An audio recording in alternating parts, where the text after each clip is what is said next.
Olá a todos e a todas. Os debates ocorridos nos últimos meses sobre questões raciais não podemos reduzi-los a um momento, e sim entendê-los como um movimento que emerge de vários espaços e pessoas com grande poder potencial transformador. É um movimento, sim, aguerrido, atrevido, criativo, de resistência, em busca de novos tempos, onde a vida e os corpos negros importam. Católicas pelo direito de decidir, há mais de 25 anos, na luta e na defesa pelos direitos humanos, sexuais e reprodutivos de todas as mulheres. Apostamos no diálogo interreligioso e ecumênico como caminho para a desconstrução do racismo institucional e estrutural. Este tempo é o tempo de organizarmos, reorganizarmos também a luta, os esforços e trazer para a mesa do debate essa discussão. Isso é o que propõe essa série de vídeos que vocês vão acompanhar, intitulada Diálogos sobre Racismo nas Tradições Religiosas. Este é o nosso terceiro webinar, Diálogos sobre Racismo nas Tradições Religiosas. E hoje vamos conversar com Ronilson Pacheco. Esta é a cara da Igreja brasileira, hoje, em especial na periferia. Ela é negra, ela é mulher e ela é pobre. Ronilson Pacheco, em entrevista à revista Unicinos, em setembro de 2019. Ronilson Pacheco é teólogo pela PUC-Rio, pastor auxiliar na comunidade batista em São Gonçalo, ativista e escritor, é pesquisador e mestrando na Union Theological Seminar da Universidade de Colômbia, em Nova York. Autor de Teologia Negra, O Sopro Antirracista do Espírito, Profetismo, Utopia e Insurgência. E Ocupar, Resistir, Subverter. Igreja e Teologia em Tempos de Violência, Racismo e Opressão. É Fellow da Ford Foundation Global Fellowship. Hoje nós temos a alegria, temos muitas pessoas novas, né, que vêm aí nos prestigiar e acompanhar essa nossa discussão. Sejam bem-vindos, e aqueles que já também estão nos acompanhando nos dois últimos encontros também, bem-vindo, bem-vinda mais uma vez. E hoje, com grande alegria, recebemos Ronilson Pacheco. Seja muito bem-vindo, Ronilson, e nos alegramos em tê-lo conosco nesse dia. Eu que agradeço, obrigado pelo convite, pela insistência também, né? Tentar organizar o melhor momento e espero que a gente tenha, vamos ver, né? Uma boa conversa que seja, sobretudo, produtiva, né? Para a gente. Eu acho que para mim também vai ser uma troca interessante. O Católicas é uma organização que eu acompanho já há algum tempo, sei da importância e do papel, da relevância e tal, então acho que tem uma responsabilidade, mas também tem uma satisfação de estar nesse diálogo. Quem é o Ronilson Pacheco? O Ronilson Pacheco é hoje um homem negro, mas que foi uma criança negra, um adolescente negro, um jovem negro, em São Gonçalo, no Porto da Pedra, mais especificamente. Desde muito cedo, né, nós fomos morar no Porto da Pedra, fomos os primeiros moradores assim naquela comunidade onde a gente morava, É, bom, fiquei a minha vida toda em São Gonçalo, tive cresci numa família umbandista e que posteriormente foi se convertendo aos poucos, né? Eu fui o primeiro, inclusive, a frequentar a igreja na minha família, e depois minha família foi indo aos poucos, não só a família, o núcleo, né, com o qual eu cresci, minha mãe, meu pai, minhas irmãs, meu irmão, mas família mesmo, né, tios, tias, vem toda uma geração familiar dessa tradição que foi mudando gradativamente. É, Bom, em 2010 eu ingresso na PUC, né, dando um salto assim na teologia, mas depois de duas tentativas, acho que comum, né, do nosso povo, duas tentativas frustradas de entrar na universidade por diversas razões, recursos, trabalho, etc. Mas a tentativa bem sucedida de ingressar na PUC em 2010, é, e aí acompanhando um trabalho de militância que eu acho que desde 2005 talvez eu venho tentando articular com a minha caminhada na igreja. Uma coisa que me ajudou bastante foi que desde o meu início na igreja, a partir da minha juventude, eu já conheci pessoas com uma mentalidade mais aberta, mais progressista, né? Isso me ajudou muito já com essas leituras mais interessadas na ação social, na justiça social, e eu fui fazendo esse caminho que começa numa perspectiva mais de justiça social, de leitura da Bíblia e da Igreja, e depois no campo evangélico é chamado de missão integral. Posteriormente, eu me aproximo da teologia da libertação e até conhecer a teologia negra e fazer uma virada teológica mais forte, mais densa, e que foi extremamente importante para a minha militância quase que paralela, né, com o movimento negro no Rio de Janeiro. E também, paralelamente, com um ativismo diverso, né, como um colaborador de muitas organizações e coletivos, um ativismo que eu acho que foi mais intenso, talvez, entre 2008 e 2018, 2018, né?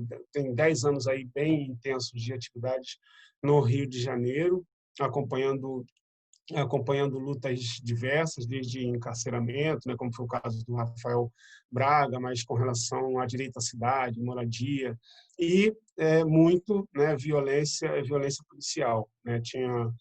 Criei uma relação muito próxima com diversos movimentos de luta contra a violência nas periferias do Rio. E até o ano passado, na verdade no ano retrasado, entrar num processo seletivo de application para estar aqui onde eu estou hoje, que é no Union, e eu escolhi esse lugar pela tradição que o Union tem como talvez o seminário, talvez não, certamente o seminário mais importante para a comunidade negra cristã nos Estados Unidos, né? É o seminário teológico mais importante, onde aquele que é considerado o pai da teologia negra nos Estados Unidos deu aula por 50 anos, né? Tive a oportunidade de entrevistá-lo em 2017. Então, aqui o União se tornou um lugar meio referencial, assim, de eu tentar aprofundar aquilo que certamente no Brasil estaria muito limitado em termos de produção, de acesso e pessoas que trabalhassem com a temática. E nisso eu estou aqui, né? Há 4 meses pai da Olivia, talvez a grande conquista da vida, que deu um grande respiro para a gente no contexto da pandemia, e aqui estamos nós. Mas você poderia contar a sua trajetória nessa igreja específica que você Hoje, né? optou por ela, a Uhum. comunidade, a comunidade batista? Sim. Bom, eu, eu acho que grande parte da minha vida, eu fiquei quase 20 anos numa comunidade em São Gonçalo chamada Comunidade S8, que ao mesmo tempo que não é uma igreja muito conhecida, ela é uma igreja, uma comunidade cristã bastante conhecida. Ela é muito conhecida, sobretudo no aspecto da música evangélica, né? Ela tem uma história assim muito singular no campo evangélico, com músicas mais alternativas. Ela tinha um estúdio em São Gonçalo que era meio que uma referência dos nomes da década de 70 e 80 evangélicos no Brasil que gravavam lá. uma comunidade que fez uma experiência de uma comunidade, né, literalmente, quer dizer, eram pessoas convertidas que vieram do movimento hippie, então trouxeram essa cultura de morar em comunidade. Então, a comunidade C8 tem essa história, essa característica, e foi uma comunidade muito importante, sobretudo na década de 80 e 90. Eu entrei lá em meados dos anos 90 e fiquei lá quase 20 anos, 15, 16 talvez. Então, ela pegou grande parte da minha vida, até começar a fazer essas transições. Quando eu começo a fazer essas transições, eu saio da comunidade S8 em 2012, eu acho, se não me engano, 2011, 2012. E aí eu fico um período um pouco peregrinando, assim, né? Eu não tenho uma comunidade cristã fixa, uma igreja fixa depois de tantos anos, mas me torno muito mais um colaborador de outras comunidades, né? Seja de amigos ou trabalhando na perspectiva da liturgia, formação, contextos, né? Pregação e etc. E aí passagens por igrejas diversas, alinhadas, sobretudo muito alinhadas nesse campo da defesa de direitos, né? Que a gente tinha diversos trabalhos em comuns, ajudava muito dessas igrejas no seu trabalho de consciência com relação à questão social. Passei um período pela igreja do Henrique Vieira, né, que foi a igreja, inclusive, onde eu conheci a Juliana, minha esposa. E aí passei um período curto, talvez 2015, assim, 2015 para 2016, na Igreja Batista Redenção, que o pastor era o Felipe dos Anjos. Hoje ele é pastor da Igreja Batista de Água Branca, né, de Meniquibitz, em São Paulo, mas a gente se conheceu em São Gonçalo, ele era pastor nessa igreja de São Gonçalo, e ali a gente caminhou durante um tempo. Era uma igreja que tinha uma atuação importante em São Gonçalo, até de pensar uma proposta de cidade, políticas públicas, monitoramento de políticas públicas e questões sociais, etc. Então, fiquei ali um ano, meio colaborando com essa igreja. Depois, depois que eu conheci Juliana, a gente foi morar no Rio, né? Casamos e nós fomos morar no Rio. Mas eu nunca quis perder o meu vínculo com o São Gonçalo, né? Então, acho que chegou na hora de decidir. Eu tinha a opção de decidir algumas comunidades onde era muito bem acolhido e seria muito bem acolhido, mas eu sabia que isso ia fazer perder o vínculo com São Gonçalo de alguma forma, né? E eu sentia isso, né? Eu vi muitos talentos ativistas, não só religiosos, mas ativistas, né? Pessoas interessantes que se moviam da cidade de São Gonçalo para a capital, né? Para o Rio, e não voltavam, né? A vida no Rio funcionava. E eu sentia muito isso, né? Organizações que começaram no Rio e aí abriram uma sede, começaram em São Gonçalo, abriram uma sede no Rio. No Rio as coisas funcionavam melhor, e aí daqui a pouco o trabalho em São Gonçalo não existia mais. Então tudo isso para mim reverberava. E na hora de escolher, acho que foi um pouco isso, né? Eu olhava e eu via que a igreja do Henrique, por exemplo, estava super bem, né, instalada, uma igreja conhecida, o Henrique, né, muito conhecido, então uma igreja muito procurada, já tinha uma referência. Você tinha, sei lá, igrejas como do Neil Barreto, Igreja Batista Betânia, Silacap, que é uma grande igreja, uma grande história. Então, lugares que já estavam assim bem estabelecidos, né, onde eu tinha relação, tinha contribuições, mas estavam bem estabelecidos. E aí, na hora, eu resolvi escolher esse lugar, que era a Comunidade Batista São Gonçalo, que eu tinha uma amizade de mais de 10 anos com o Júlio. A gente fez muitas coisas juntas em São Gonçalo, muitos movimentos, muitas atividades em São Gonçalo, e a gente preferiu ficar na Comunidade Batista São Gonçalo para poder permanecer ali com o vínculo com a cidade. E ali a gente ficou. E lá eu aceito ser ordenado em 2018. Eu digo aceito porque eu recebi convite, né, da igreja onde eu estava, mas eu não achava que era o momento, eu não estava pronto e tal. Mas ali na Comunidade Batista São Gonçalo eu me sentia à vontade para isso. E aí eu cheguei ali na Comunidade Batista em São Gonçalo. Então era uma igreja que ela tinha mais ou menos 10 anos, uma igreja que tinha uma história. O Júlio, né, tem uma história de rompimento com uma grande igreja, né? A maior igreja batista de São Gonçalo, a PIB de São Gonçalo.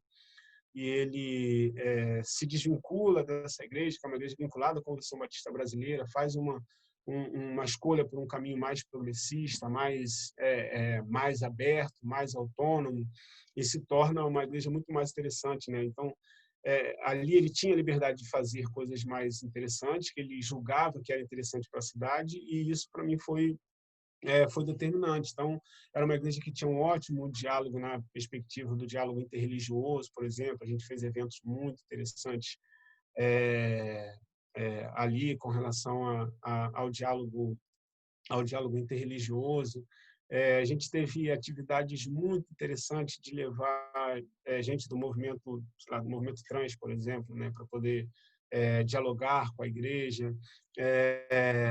A temática da violência doméstica, da violência de gênero, é uma temática muito constante na igreja, com a qual a igreja trabalhava numa perspectiva de formação, uma igreja acolhedora de pessoas da comunidade LGBT, não só no sentido de receber na igreja como culto, mas também no sentido do acolhimento, da assistência, do aconselhamento, de indicar caminhos, né, assistência, estar atentas aos muitos sofrimentos, né, que muita gente da comunidade LGBT sofria, particularmente em São Gonçalo, né, sobretudo os mais jovens, com relação à aceitação dos pais, muito essa relação com família que era evangélica, por exemplo, né, ou que é evangélica. Enfim, era uma igreja que atendia aquilo que tinha sido a minha jornada até então. E aí eu passo a ficar nessa comunidade, com o Júlio Oliveira, como pastor titular, presidente e tal, e eu como pastor auxiliar. O que essa igreja tem oferecido? O que essa igreja tem feito no sentido de provocar uma desconstrução desse racismo? Qual tem Uhum. sido a função dessa igreja? Já faz um bom tempo que a questão, aliás, acho que até antes de eu ser ordenado, tá ali, assim, fixo, a questão racial sempre foi uma pauta importante para a igreja, né, para a comunidade. Acho que tão importante que ela acabou reunindo em pouco tempo uma juventude negra em grande quantidade, muito diversificada. Isso era muito interessante. Não tinha nada que fosse assim declarado, né? Venha para uma igreja preta, mas de repente você se via numa igreja em que a grande maioria dos jovens eram negros e negras. E, é claro, eu acho que isso tem a ver com as atividades da igreja. A questão racial era uma pauta constante, ela estava muito presente nos nossos sermões, né? Eu dei diversos. Os nossos estudos, a gente tinha muito estudo bíblico com relação à questão racial. A gente chegou a fazer um estudo longo, por exemplo, usando o meu primeiro livro, né, o Ocupar, Resistir e Subverter. Então, a gente tinha uma abordagem que era constante, quer dizer, isso não era uma temática de pregação de domingo de novembro, por conta da consciência negra, isso era uma constante, né? E era uma igreja sempre muito antenada com as questões, por exemplo, de violência policial nas periferias, e, consequentemente, isso trazia o debate racial. Consequentemente, esse debate ele estava sempre presente nas nossas discussões. As discussões sobre diálogo interreligioso, que era muito pautado pela perspectiva do que era e dos efeitos do racismo religioso, por exemplo. Então, essa é uma temática, essa é uma questão que está muito presente, inclusive na própria confissão, né, da igreja, como uma pauta que é extremamente importante e que está diretamente relacionada com o que a igreja acredita como justiça do reino de Deus, né, a justiça racial. Então, ela é uma igreja que tem atividades constantes, seja de formação, seja de palestra, seja de pregação, seja de estudos, mas a discussão e a pauta da identidade racial e das implicações do reconhecimento da identidade racial, ela sempre esteve muito presente. E qual seria a porcentagem na sua igreja de negros e negras? Uhum. E quais são os postos Uhum. assumidos dessas pessoas na igreja? Uhum. Bom, bom que a gente sabe que é uma comunidade batista, uma igreja pequena, né? Não imaginem uma igreja batista de Água Branca, imaginem uma comunidade pequena. E aí, vamos lá, assim, num olhar geral, eu diria que uns 80%, talvez, é majoritário. Com relação aos cargos, se a gente pensar só no corpo de liderança, talvez a gente tenha, sei lá, talvez 70%, né, de pessoas negras. O Júlio, né, é uma família negra, né? O Júlio, a Lília, né, o Júlio como pastor, a Lília como pastora, companheira. Então é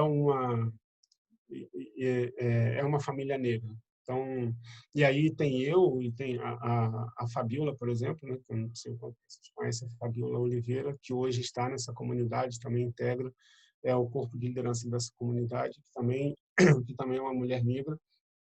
Então, eu colocaria que, pensando na liderança, naqueles que se encontram regularmente, tomam as decisões da igreja, que faz parte do colegiado, eu colocaria aí uns 70%, talvez. Você poderia falar para a gente o que é a teologia negra? A que ela veio? Uhum. A quem pertence? A quem se destina? Boa. Bom, definindo em resumo o que é a teologia negra, né? Eu uso uma definição simples e direta do Peter Nash, grande professor negro estadunidense, que foi professor da Este em São Leopoldo, que teve um papel extremamente importante para ajudar a disseminar a teologia negra no Brasil na virada da década de 80 para 90. A teologia negra é uma teologia feita pelo povo negro, para o povo negro e a partir do povo negro. O que isso significa?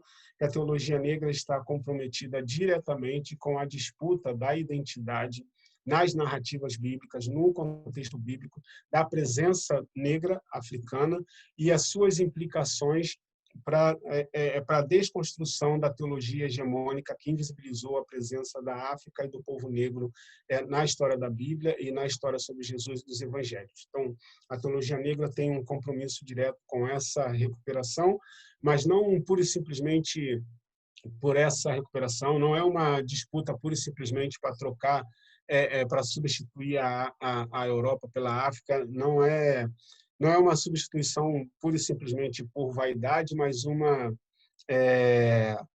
mas é como retomar aquilo que historicamente foi sequestrado por uma teologia hegemônica e completamente comprometida com o projeto colonial. Então, isso é a teologia negra. A teologia negra parte da história do povo negro, do povo africano, da diáspora, parte da história do povo negro para poder falar sobre Deus e falar sobre a importância da experiência das narrativas bíblicas e porque elas acontecem, estão nos territórios onde elas acontecem e estão. Então, isso basicamente para definir como resumo a teologia negra. E aí você diz a quem pertence e a quem vem. Isso é bem interessante porque, embora a gente trate a teologia negra, né, de uma maneira muito... claro, a gente pode fazer isso, teologia negra de uma maneira muito geral, generalizada, mas é interessante a gente pensar que a teologia negra, por isso que eu escolhi como subtítulo do livro, O Sopro Antirracista do Espírito, porque não tem um momento em que você pode dizer em que um grupo de teólogos negros sentaram e disseram nós precisamos de uma teologia negra, vamos fazer uma. Tem uma confluência de episódios e de acontecimentos que faz emergir a teologia negra, né? Então, se a gente for pensar historicamente, se a gente pensar numa data, a gente pode chegar como conclusão na década de 60, porque na década de 60 você tem, aqui nos Estados Unidos, por exemplo, o nascimento da teologia negra é pensado ali em 69, que é quando James Cone, esse que foi professor aqui, lança o seu livro Black Theology and Black Power, em que ele faz um diálogo direto entre o que era a teologia e como a teologia se apropriava e dialogava com o movimento Black Power. E no ano seguinte, em 70, ele publica Teologia Negra e Libertação, né? Black Theology of Liberation. São os seus 2 livros principais. E esses livros é meio que um divisor de águas na teologia aqui nos Estados Unidos, por isso ele é tido como o nascimento da teologia negra. Mas você vai para a África do Sul, por exemplo, no mesmo contexto da década de 60, das lutas contra o apartheid, você tem uma resistência que acontece principalmente, sobretudo, a partir de clérigos e religiosos sul-africanos, né? Pegar, por exemplo, Steve Biko, por exemplo, que é uma grande referência da luta da resistência na África do Sul, um cara que começa os seus movimentos num seminário numa faculdade de teologia, né? Os primeiros movimentos de resistência do Steve Biko são a partir daí. Então, você tem, no continente africano, na África do Sul, na Tanzânia, por exemplo, um movimento de resistência que se faz a partir de uma nova perspectiva teológica, que é a perspectiva da teologia negra. Então, e aí você tem uma outra perspectiva no Caribe, que está pensando ali no contexto da diáspora, dos movimentos, sobretudo da década de 70, e 80 dos movimentos estabelecidos por ali, aonde a teologia negra tem um papel importante, sobretudo na Jamaica, uma recuperação da teologia negra, uma revigoração da teologia negra que é extremamente importante, e está pensando e dialogando com um contexto diretamente o que é o contexto do Caribe. E ao mesmo tempo você tem, posteriormente, né, mas pensando que é a teologia negra na América Latina, que está levando mais do que o continente africano e mais do que o Caribe, bem mais do que os Estados Unidos. Na América Latina, a teologia negra está se abrindo para entender o papel da sua tradição, da sua ancestralidade africana, da sua tradição africana, das religiosidades africanas, num diálogo teológico, ou num debate teológico. Então, da sua pergunta a quem pertence, eu não diria quem pertence, a menos que eu dissesse que a teologia negra pertence ao povo negro e aos muitos movimentos de resistência do povo negro. Então, ela tem esse start e, evidentemente, todos os seus processos de renovação. Aqui nos Estados Unidos, por exemplo, na década de 80, a teologia negra é quase toda marcada pelo papel das mulheres teólogas, né? Os movimentos, o Womanist Theology, que é um movimento extremamente importante, que está ali nos mesmos passos do movimento Womanist, que é bastante conhecido, influenciado pelo livro da Alice Walker, mas pouca gente sabe o quanto que o livro da Alice Walker influencia, sobretudo, as teólogas negras, né, nos Estados Unidos, que fazem um movimento, inclusive, de provocação com relação ao que a teologia negra foi até então, uma teologia feita basicamente por homens negros, né? E você tem uma outra reestruturação da teologia negra também nos Estados Unidos, mas você tem também na Nigéria, você tem em Gana, né, como a Messi Oduduye, por exemplo, que é alguém que faz uma grande revolução no movimento de mulheres na Nigéria a partir da perspectiva teológica de libertação, mas com a teologia negra. Então, eu diria isso, que se for dizer a quem pertence, ela pertence ao povo negro e às suas lutas. Ronilson, pensando a sua denominação religiosa, a Comunidade Batista, você já apontou no início, né, algumas ações, mas, assim, mais diretamente, o que tem sido feito no sentido de documentos, no sentido dessa luta mesmo antirracista, de ações concretas? O que tem tido? Documentos, seminários, né, discussões, o que tem sido feito no sentido, nessa luta, né, nessa luta para avançar, essa luta antirracista, dentro da sua denominação religiosa? Bom, ali nós adotamos algo que eu considero que é extremamente importante, eu falo, né, para todo mundo, e eu acho que a gente tinha que fazer, que é exatamente transformar isso em uma temática do dia a dia, de maneira que a gente trabalha num contexto pedagógico e de formação. Então, a gente tenta não ser motivado por acontecimentos. É mais do que um seminário, é mais do que uma palestra, é mais do que um encontro. É como isso faz parte do processo do dia a dia da comunidade, de maneira em que, frequentemente, a gente está trabalhando isso como uma formação, como um estudo, como algo que não é pautado a partir de algo que acontece especificamente, mas como uma identidade da comunidade. Então, isso é trabalhado no sentido mais pedagógico possível. Aí, é claro, você tem os atos e acontecimentos que faz com que a gente dê um caráter, sei lá, mais forte ou especial para aquilo, né? Então, você teve, por exemplo, o caso da chacina no Salgueiro, em São Gonçalo. Isso evoca um culto em especial em que a gente vai tratar da questão da violência e da questão racial. O assassinato da Marielle, por exemplo, a gente propôs uma liturgia comum e a gente colocou à disposição para as igrejas que quisessem seguir. Foi bem interessante. A gente conseguiu quase 30 igrejas adotaram a liturgia. Então, no mesmo domingo, a liturgia foi um pouco em memória da Marielle, tratando da questão racial.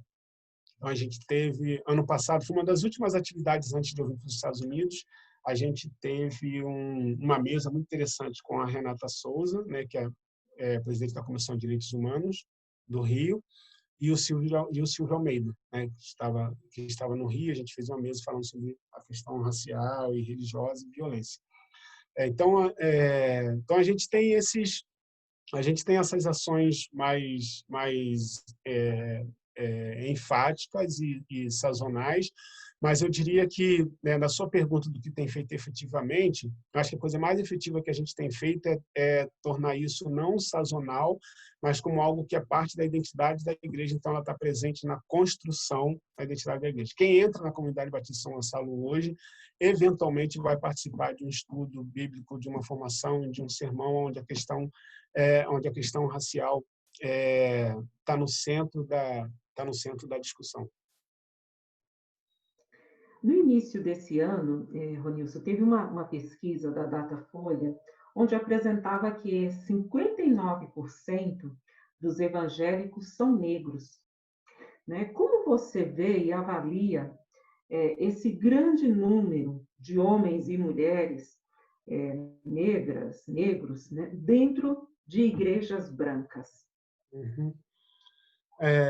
Bom, eu acho que é uma luta que a gente tem travado, mas eu penso sobretudo que é a nossa história ou a história da teologia e da igreja no Brasil, né? É muito diferente dos Estados Unidos, onde isso é muito bem marcado, e aí logo no início você tem a construção de uma identidade evangélica negra. Eu acho que isso tem muito a ver com com a teologia protestante, né, onde as diferenças estão muito bem marcadas. Na experiência brasileira com o catolicismo é tudo muito misturado, muito sincrético, onde as diferenças mais dissimuladas, as diferenças são bem menos marcadas. Então, nesse sentido, o racismo no Brasil foi muito mais eficiente. Nós não temos uma experiência de referência, né, de um movimento evangélico, de uma igreja, quer dizer, a gente tem uma que nem entra na historiografia oficial, né, que é a Igreja do Divino Mestre, no interior de Pernambuco, que é um homem negro, né, que consegue juntar ali em torno dele cerca de 300 pessoas para montar uma igreja totalmente alternativa, falando de libertação, falando sobre a Revolução do Haiti, ao mesmo tempo falando sobre a Bíblia, reunindo negros fugidos, negros libertos, indígenas, formando uma comunidade. Essa para mim, é a primeira igreja protestante brasileira, não entra na historiografia oficial. Então, nós não tivemos essa experiência. A nossa experiência teológica de igreja é uma teologia, uma igreja absolutamente comprometida com a exploração, com a escravidão e com a demonização total do continente africano e do povo africano. E aí, com essa estrutura absolutamente bem montada e bem organizada, mesmo quando você tem, não importa quantos negros você tenha dentro de uma igreja, você falou negros numa igreja branca, mas mesmo onde a igreja é periférica e é negra, majoritariamente ou totalmente negra, isso acontece dentro de uma formulação teológica que é branca, que é europeia, que tem os mesmos marcadores teológicos que a gente conhece. Então isso faz pouquíssima diferença. Então essa tem sido a nossa história ao longo das décadas, né? A gente pode dizer ao longo dos séculos, mas essa tem sido a nossa história ao longo de décadas. O que talvez a gente possa conseguir celebrar é que cada vez mais a gente tem conseguido se aproximar, em especial das periferias, a gente tem conseguido cada vez mais se aproximar ou aproximar uma perspectiva teológica que leve em consideração a perspectiva racial e as implicações da perspectiva racial. Não é um trabalho fácil, por isso na comunidade faz tanta questão de que isso seja constante, formador e pedagógico, não seja um impacto de uma palestra, mas seja uma construção de identidade. E a gente tem pequenos frutos, mas que ele porque a gente está falando de mentalidade, né? Então, essa mudança efetiva, ela é uma mudança de muito, muito, muito, mas muito longo prazo, porque uma desconstrução teológica nesse nível, né, em que você desconstrua esse imaginário, aonde o continente africano já está estabelecido como um lugar do mal, um lugar associado à feitiçaria e aos demônios e coisas desse tipo. Essa desconstrução ela não é uma construção, ela não é uma construção fácil. Ela é acessível para as pessoas que estão próximas de mim, mas ela é acessível para as pessoas que estão próximas de outros e outras que estão nessa mesma luta, nesse mesmo caminho, mas majoritariamente ela continua absolutamente nesse mesmo lugar. Então, não me surpreende nem que a maioria do nosso povo negro escolha estar numa igreja branca, porque mesmo quando ele está numa igreja majoritariamente negra, ele está quase sempre colocado diante de marcos teológicos que são brancos, que são aqueles preconceituosos, feitos por orientações absolutamente racistas e etc. Mas também a gente tem tido a esperança de ver comunidades que têm cada vez mais se engajado numa disputa dessa hermenêutica que é importante, né? Que tem colocado a questão racial como uma pauta importante. A gente teve, por exemplo, recentemente, a Igreja Batista do Pinheiro, uma grande Igreja Batista de Maceió, que dedicou o mês inteiro para poder tratar da questão racial. E não é uma igreja de jovens descolados, é uma grande igreja de um aspecto bem tradicional, que você tem, e é uma igreja que tem muitas congregações, então você tem desde a senhorinha lá do sertão, né, até a jovem universitária alagoana, todo mundo dentro de um mesmo contexto, e essa igreja assume esse compromisso de colocar a questão, porque a questão racial é importante, inclusive desconstruindo perspectivas e visões e imaginários que as pessoas têm com relação à África e às espiritualidades africanas. Isso é um baita desafio, uma baita responsabilidade. Você tem uma igreja como a igreja do Marco Davi, por exemplo, no Rio de Janeiro, onde o pastor Marco Davi, é uma baita responsabilidade, uma coisa extremamente importante. Então, acho que os esforços têm acontecido, mas os esforços acontecem tendo de furar o bloqueio que se transformou esse tipo de teologia que formou a sociedade brasileira. A Juliana pergunta: o agir antirracista através da fé é a solução para o Brasil? Acho forte isso, né? A solução para o Brasil. Eu acho que é a solução para a humanidade, né? Eu acho que você é até mais ousado. Eu acho que a gente não tem muito para onde ir sem levar essa pauta em questão. Nós fomos absolutamente destroçados por uma racialização do mundo que colocou a população negra, sobretudo, mas é claro que isso atravessa os indígenas, é claro que isso atravessa outros povos nativos, mas o fato é que a gente foi absolutamente destroçado por uma racialização do mundo que colocou tudo que não era branco e tudo que não era, sobretudo, europeu, no lugar mais marginal e mais precário do mundo. Logo, inclusive do seu principal sistema e estrutura, que é o capitalismo, como ele funciona, né? E todos os seus desdobramentos, o extrativismo, que fez com que a gente chegasse no limite na questão ambiental e etc. Então, logo reverter esse quadro, eu acho que também passa por isso, passa em a gente colocar em questão como a racialização do mundo continua dividindo e pautando as relações sociais, internacionais, e como o capitalismo, enquanto estrutura, continua vivenciando com a mentalidade que foi forjada pela escravidão. Isso é importante, né? Imaginar que esse conjunto, a escravidão, o capitalismo e uma bênção teológica extremamente poderosa ocidental, fez com que essa estrutura funcionasse de uma maneira tão violenta. Então, você falou de solução para o Brasil, mas eu acho que dificilmente o mundo vai muito adiante se a gente não enfrentar esses temas e os seus desdobramentos. Na conclusão do seu livro, Teologia Negra, o sopro antirracista do espírito, eu recomendo a leitura. Eu acho que é uma leitura assim para quem quer também se inteirar e adentrar nesse pensamento, né, teológico negro. Eu acho que tem que fazer uma leitura desse seu livro. Então, na conclusão, você faz um relato, você traz um relato que em 2018, né, você estava nos Estados Unidos e quando aconteceu a morte do James Conner, né?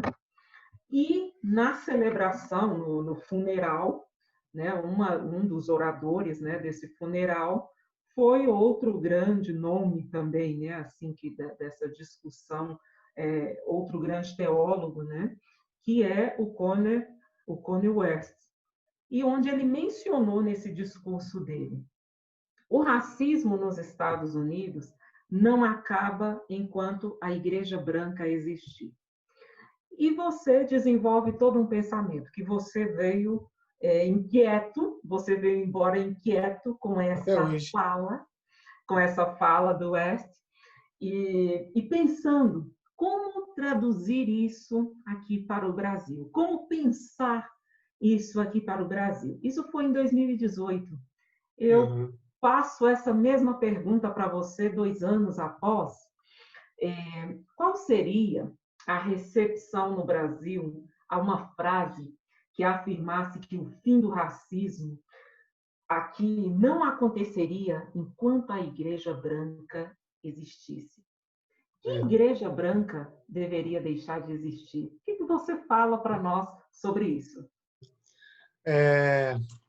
Engraçado que, primeiro, com relação à sua pergunta, né, qual seria a reação? De vez em quando, eu fico testando, né, qual seria a reação. Eu acho que a reação ainda não é boa, a simulação ainda não é boa. Eu acho engraçado, recentemente, acho que a última vez foi num artigo na Folha, numa coluna na Folha, não minha, né, a coluna que eu fui convidado para escrever. E eu quis escrever sobre isso. A Juliana sempre fala: não escreve isso, não fala isso, as pessoas não entendem. Mas é interessante, eu tenho uma história realmente com essa frase. Aquilo ali, para mim, foi realmente muito, muito impactante. Bom, mas aí, que igreja é essa que Igreja Branca tem que acabar? Bom, quando eu estou me referindo à Igreja Branca, estou me referindo exatamente a essa tradição, né, teológica e eclesiástica que a gente herdou, que é a nossa formação de uma igreja onde a teologia, a perspectiva de espiritualidade se considera única, se considera superior, se considera melhor, se considera a verdadeira, se considera pura, se considera central, se considera genuína. Isso é muito branco, né? Isso é muito europeu. Esse olhar, esse sentido, essa forma de enxergar o mundo, isso é muito branco, isso é muito europeu. É negar toda a possibilidade de diversidade. De um lado, agora vou usar os termos evangélicos, mas de um lado a gente está falando da multiforme sabedoria de Deus, do outro a gente está falando de uma uniformidade do que é vivenciar e de como é o expressar dessa multiforme sabedoria. Então, essa multiforme sabedoria não pode estar na dança dos orixás, essa multiforme sabedoria não pode estar no gingado da capoeira, essa multiforme sabedoria não pode estar na cosmovisão africana, essa multiforme sabedoria não pode estar na sabedoria budista, não pode estar em nenhum outro lugar se não for naquele tempo, naquele espaço, naquela interpretação, naquela hermenêutica. Eu sempre acho isso muito curioso, né? Ao mesmo tempo em que Deus é pregado como algo impossível de ser conhecido totalmente, senão não seria Deus, ao mesmo tempo você tem teologias que parece que conhece Deus tão bem quanto Ele mesmo, né? E isso é muito contraditório, né? Então, quando eu falo com relação à Igreja Branca, estou falando da Igreja com esses vícios, né, de superioridade, de ser única, de ser a única eleita, de ser a predestinada, de ser pura, de ser genuína, de ser a única verdadeira, de ser a única capaz de fazer com que o mundo funcione, seja harmônico, de ser a única a experimentar amor verdadeiramente. A gente chega a pessoas que chegam a afirmar esse tipo de coisa, né, que o evangélico é aquele que sabe o que é amor de verdade, porque Deus é o amor, e por causa do amor de Deus ele sabe o que é o amor de verdade. Todas essas coisas são muito desse lugar universalizante que é a Europa, que é muito branco, né? Quando ela olhou para o mundo e viu que nada é diferente daquilo que ela mesma era. E a Europa é um universo muito restrito, né? Claro, isso também é importante. Quando a gente fala Europa, a gente não está falando da Finlândia, né? A gente está falando de um núcleo europeu que formou a mentalidade do mundo, né? Greco-romano a partir de um certo momento, ele é germânico, franco-anglo-saxão a partir de um determinado momento, são espaços extremamente, ele é ibérico a partir de um determinado momento, é um espaço territorial absolutamente restrito que construiu toda a mentalidade do Ocidente. Então, a Igreja Branca é isso, é essa teologia muito universalizante, muito única, muito superior. E aí fica difícil o racismo acabar enquanto você tem que lidar com esse tipo. Bom, Anilson, a gente então vamos nos despedindo, né? E eu peço a você deixar as suas considerações finais, né? Para todos e para todas nós aqui. Eu quero agradecer, foi uma conversa bem suave, bem tranquila, gostei desse formato, gostei do papo, gostei das perguntas. Eu espero que tenha sido tão bom para vocês quanto para mim falar sobre. Eu acho que a gente está fazendo parte de uma luta comum, né? A gente quer estar do lado do reconhecimento, do respeito, da dignidade, da equidade, da igualdade, e acho que essa é uma missão extremamente importante. Eu acredito num evangelho numa mensagem evangélica ou dos evangelhos que é assim, né, que passa por isso. É esse olhar e é isso que eu vejo dentro da disputa nas narrativas bíblicas, uma disputa pelo reconhecimento, pela dignidade, pela justiça, pela igualdade. Isso é extremamente importante.